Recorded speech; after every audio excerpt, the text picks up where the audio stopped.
Assalamualaikum, selamat pagi dan salam Malaysia Madani. Berita pagi Sarawak edisi Selasa 10 Disember 2024 bersama saya Lydia Yusrina Abdul Ilyas.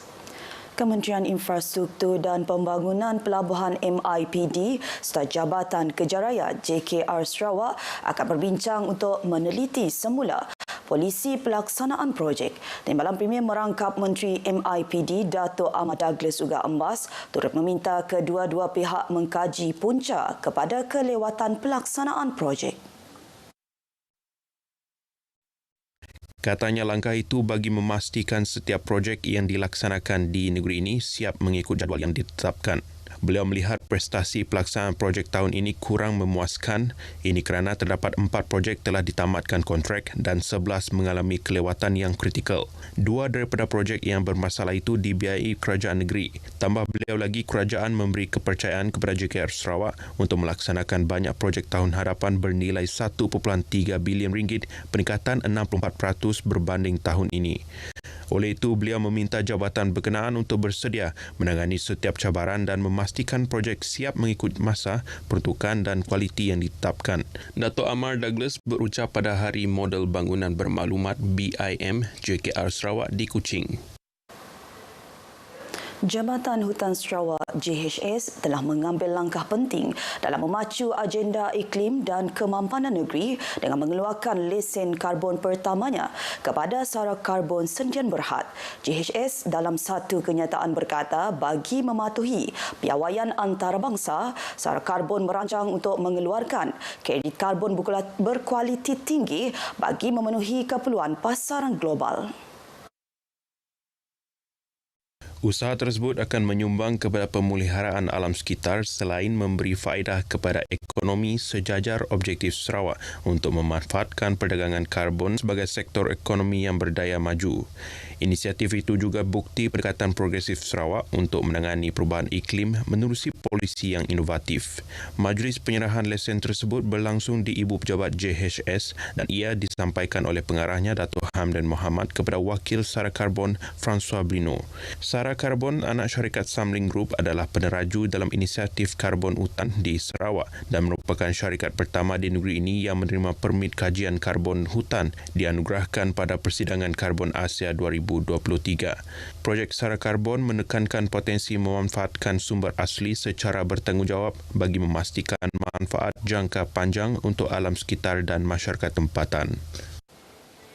Kementerian Pengangkutan Sarawak dalam usaha mentransformasi pengangkutan sungai dan laut bagi memastikan ia kekal relevan sebagai medium pengangkutan. Menterinya Datuk Sri Lee Kim Shin berkata langkah itu juga untuk keselamatan pengguna.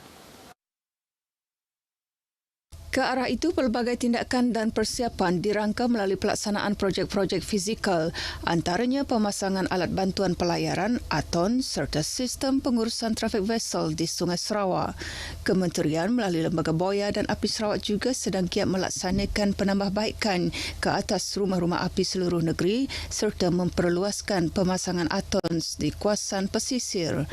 Ia bagi memastikan kapal-kapal dan bot dapat beroperasi dengan selamat sekaligus meningkatkan daya tarikan Sarawak kepada pelabur berkaitan maritim. Kementerian juga sedang menilai potensi untuk mengaplikasi teknologi pintar seperti sistem pemantauan trafik automatik di perairan dan muara sungai. Teknologi seperti itu mampu memberikan data kepada pengendali perkapalan bagi mengurangkan risiko kemalangan serta mengoptimumkan pergerakan kapal. Dalam pada itu, penambahbaikan infrastruktur seperti jeti dan dermaga di kawasan bandar dan pedalaman negeri ini turut diberi perhatian. Ia bagi menggalakkan kegiatan ekonomi setempat melalui peningkatan kemudahan logistik yang lebih baik. Beliau berucap merasmikan bengkel keselamatan pengangkutan sungai di Miri. Sementara itu, pada majlis lain di Miri, Datuk Sri Lee memuji inisiatif Jabatan Bomba dan Penyelamat Malaysia JBPM Zon 6 Miri bersama Balai Bomba dan Penyelamat BBP Lutong mengadakan pertandingan bomba komuniti Dun Senadin. Beliau yang juga Adun Senadin berkata program itu satu usaha untuk meningkatkan kesiapsiagaan komuniti setempat dalam menepani sebarang bentuk bencana. Beliau yakin melalui program seperti itu dapat meningkatkan kecekapan dan kemahiran ahli bomba komuniti bagi menghadapi apa jua situasi kecemasan dan bencana. Ia juga dapat meningkatkan kerjasama dalam kalangan ahli bomba komuniti dan JBPM. Beliau berkata demikian semasa berucap merasmikan latihan pemantapan pasukan bomba komuniti kawasan Senadin di Miri. Program disertai kira-kira 180 ahli bomba komuniti dari beberapa kampung dan rumah panjang sekitar Dun Senadin. Ketua Masyarakat dan Ketua Kaum KMKK di kawasan Dun Nangka diminta bertindak cepat dalam menangani sebarang isu atau masalah di kawasan mereka. Ia bagi mengelak isu terbabit ditularkan di media sosial.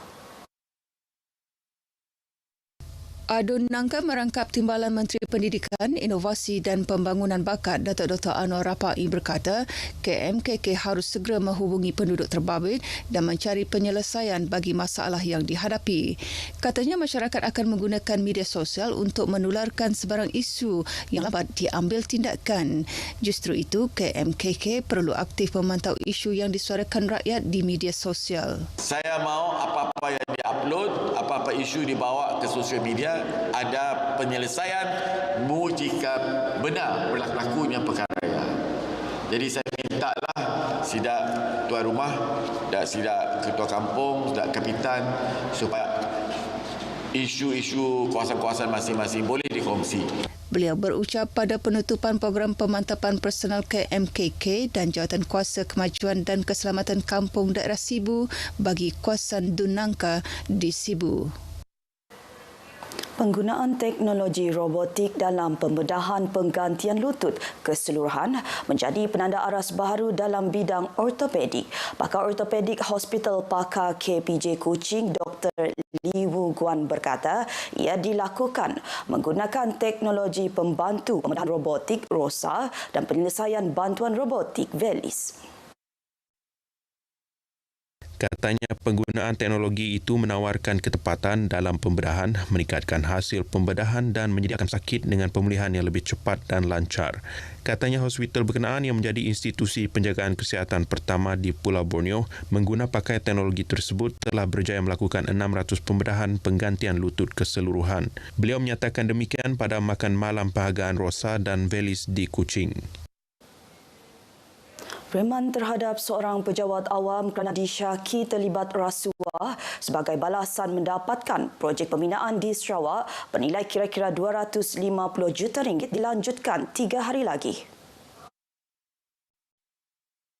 Menurut kenyataan media Suruhanjaya Pencegahan Rasuah Malaysia, Magistrat Mason Jarolanya Brian membenarkan suspek lelaki berusia lingkungan perpuluhan itu direman bermula hari ini sehingga Khamis. Manakala seorang lagi suspek yang bergelar Datuk dilepaskan dengan jaminan RM50,000.